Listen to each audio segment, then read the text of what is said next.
ফেব্রুয়ারি আগামী অনাদিকাল পর্যন্ত যতদিন পৃথিবী, মানুষ এবং আমাদের সমাজ সংসার থাকবে ততদিন 21শে ফেব্রুয়ারি আমাদেরকে সাহস দিবে, আমাদেরকে লড়াই করতে উদ্বুদ্ধ করবে।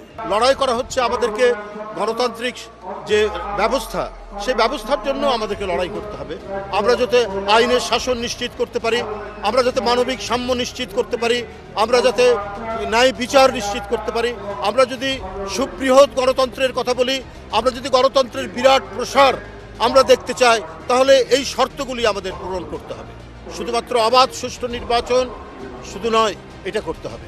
এবং পাশাপাশি আমি মনে করি এখন একটু অন্তর্বর্তীকালীন সরকার, এই সরকারের দায়িত্ব হচ্ছে যে একটু অবাধ সুষ্ঠু নির্বাচন করা এবং তার সাথে আরও কিছু আনুষঙ্গিক কাজ আছে, বিভিন্ন সংস্কার আছে, যেটা প্রয়োজনীয় সংস্কার সেটা আমার মনে হয় যে সময় আছে সে সময়ে করা সম্ভব।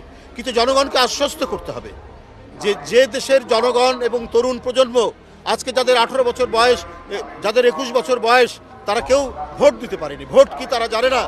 কারণ 17 বছর ভোট হয়েছে আপনার চতুষ্পদ যন্ত্র দিয়ে ভোট কেন্দ্রে, 17 বছর ভোট হয়েছে দিনের ভোট রাত্রে করেছে। গণতন্ত্রকে ধ্বংস করার জন্য নির্বাচন কমিশন ধ্বংস করেছে, ভোট ধ্বংস করেছে। সুতরাং এগুলোকে নিশ্চিত করা, জনগণের মধ্যে আস্থা তৈরি করার জন্যই একটি অবাধ সুষ্ঠু নির্বাচন, একটি ইনক্লুসিভ নির্বাচন, সবার কাছে গ্রহণযোগ্য নির্বাচন, এটা নিশ্চিত করতে হবে। এটাই সরকারের দায়িত্ব। আগে স্থানীয় সরকার না, পরে জাতীয় সংসদ, এই বিতর্কে অন্তর্বর্তীকালীন সরকারের আমার মনে হয় এই বিতর্কে অংশগ্রহণ করা উচিত নয়, বরং এই সরকারকে জনগণের ক্ষমতা জনগণকে ফিরিয়ে দিতে হবে।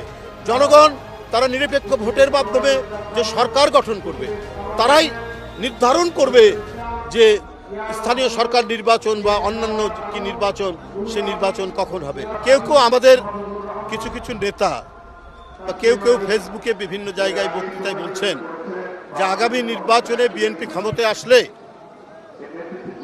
তারেক রহমান প্রধানমন্ত্রী হবেন, দেশনেত্রী বেগম জিয়া রাষ্ট্রপতি হবেন। এইটা তার ব্যক্তিগত অভিমত হতে পারে, কিন্তু এইটা আমাদের দলের অবস্থান নয়। এটা আপনাদেরকে সুস্পষ্টভাবে জানিয়ে দিলাম।